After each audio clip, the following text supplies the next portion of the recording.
السلام علیکم ورحمۃ اللہ وبرکاتہ۔ دین کی سمجھ اللہ تعالیٰ کنہیں عطا فرماتے ہیں، یہ ہم آج کی حدیث مبارکہ میں جانیں گے۔ نحمدہ و نصلی علی رسولہ الکریم، اما بعد فاعوذ باللہ من الشیطان الرجیم، بسم اللہ الرحمن الرحیم۔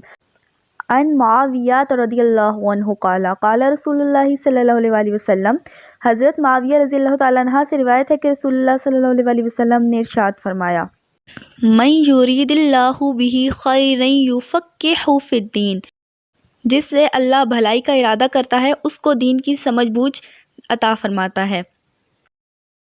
اس حدیث پاک میں دینی تعلیم حاصل کرنے اور پھر اس میں سوجھ بوجھ پیدا کرنے کی ہدایت کی گئی ہے۔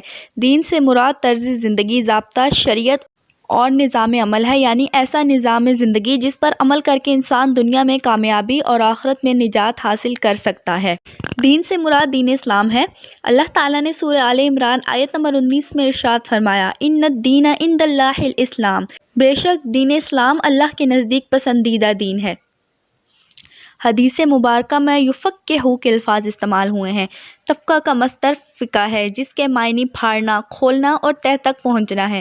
دین اسلام میں فقہ کے معنی شریعت کا علم حاصل کرنا ہے۔ دین اسلام کا فہم، سمجھ اور مہارت حاصل کرنا ہے۔ دین میں سمجھ بوجھ اور مہارت حاصل کرنا ہر شخص کے بس میں نہیں، اس لیے اللہ تعالیٰ نے حکم دیا ہے کہ اس کے لیے مسلمانوں میں سے ایک گروہ اور جماعت تیار کی جائے۔ چنانچہ سورہ التوبہ میں اللہ تعالیٰ یوں ارشاد فرماتے ہیں، پس مسلمانوں کی جماعت میں سے ایک گروہ کیوں نہ نکلا جو دین کی سمجھ حاصل کرتا اور واپس آ کر اپنی قوم کو اللہ کے احکام سے آگاہ کرتا تاکہ وہ اللہ سے ڈرتے۔ اسی بات کو حضور صلی اللہ علیہ وسلم نے بیان کیا ہے کہ اللہ تعالیٰ جس کی بھلائی چاہتا ہے اسے دین کی سمجھ عطا کر دیتا ہے۔ ایک اور ارشاد نبوی صلی اللہ علیہ وسلم ہے، موت کے بعد عمل کا سلسلہ ختم ہو جاتا ہے مگر تین چیزوں کا ثواب برابر جاری رہتا ہے، ایک صدقہ جاریہ، دوسرا نفع مند علم اور تیسرا صالح اولاد۔ اس حدیث مبارکہ سے پتہ چلتا ہے کہ نفع مند علم ہمیں موت کے بعد بھی برابر ثواب پہنچاتا رہتا ہے۔ چنانچہ حصول علم اور فہم دین کی بڑی فضیلت ہے اور تمام مسلمانوں کو حکم ہے کہ وہ دین میں فہم، سمجھ اور واقفیت حاصل کریں۔ چنانچہ اللہ تعالیٰ ارشاد فرماتے ہیں، فَاسْأَلُوا أَهْلَ الذِّكْرِ إِن كُنتُمْ لَا تَعْلَمُونَ، یعنی اگر تمہیں علم نہیں تو اہل علم سے پوچھ لو۔ دین کی سمجھ بوجھ ہمیں دین اسلام کا علم حاصل کرنے سے ہی آئے گی۔ دین اسلام اس لیے آیا ہے کہ اس کا علم حاصل کیا جائے، اس کے متعلق واقفیت اور سوجھ بوجھ پیدا کی جائے، پھر اس پر عمل کیا جائے اور اپنی زندگی کو اسلامی ضابطۂ حیات کے مطابق ڈھالا جائے۔ یہ اسی وقت ممکن ہے کہ ہر شخص دین کی ضروری باتوں کا علم حاصل کرے، مثلاً طہارت، غسل، نماز اور روزے کے بنیادی مسائل سے واقفیت ضروری ہے۔ دین کا سیکھنا صرف علماء کا ہی کام نہیں بلکہ بنیادی باتیں سیکھنا ہر مسلمان کا فریضہ ہے۔ ارشاد نبی صلی اللہ علیہ وسلم ہے، طلب العلم فریضۃ علی کل مسلم، علم دین کا سیکھنا ہر مسلمان پر فرض ہے۔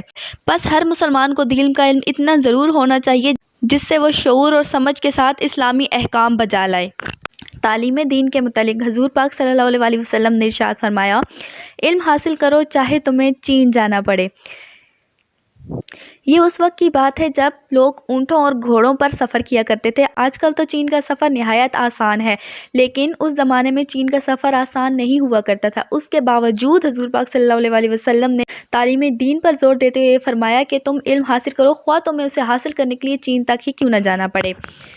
علم دین حاصل کرنے کے لیے ہر مسلمان کو علماء کی ضرورت ہے اور علماء کی دین اسلام میں فضیلت بھی بہت ہے۔ آج کل ہر شخص دنیاوی امور کے بارے میں ماہرین کی طرف رجوع کرتا ہے، ان سے مشورہ لیتا ہے اور ان کی ہدایت پر عمل کرتا ہے۔ لہٰذا دنیاوی کامیابی اور آخرت میں نجات کے لیے ضروری ہے کہ ہم دینی معاملات میں علماء دین کی طرف رجوع کریں۔ اسلام میں علم دین اور علماء کی بڑی فضیلت بیان کی گئی ہے۔ اللہ تعالیٰ کے نزدیک عالم اور جاہل برابر نہیں۔ سورہ الزمر آیت نمبر 9 میں اللہ تعالیٰ یوں ارشاد فرماتے ہیں، هل يستوي الذين يعلمون والذين لا يعلمون، کیا عالم اور جاہل برابر ہو سکتے ہیں؟ ایک حدیث میں ہے کہ عالم کی فضیلت عبادت گزار پر اسی طرح ہے جس طرح میری فضیلت تم میں سے کسی کم درجے کے آدمی پر۔ نیز فرمایا کہ العلماء وراثۃ الانبیاء، یعنی علماء انبیاء کی وراثت ہیں۔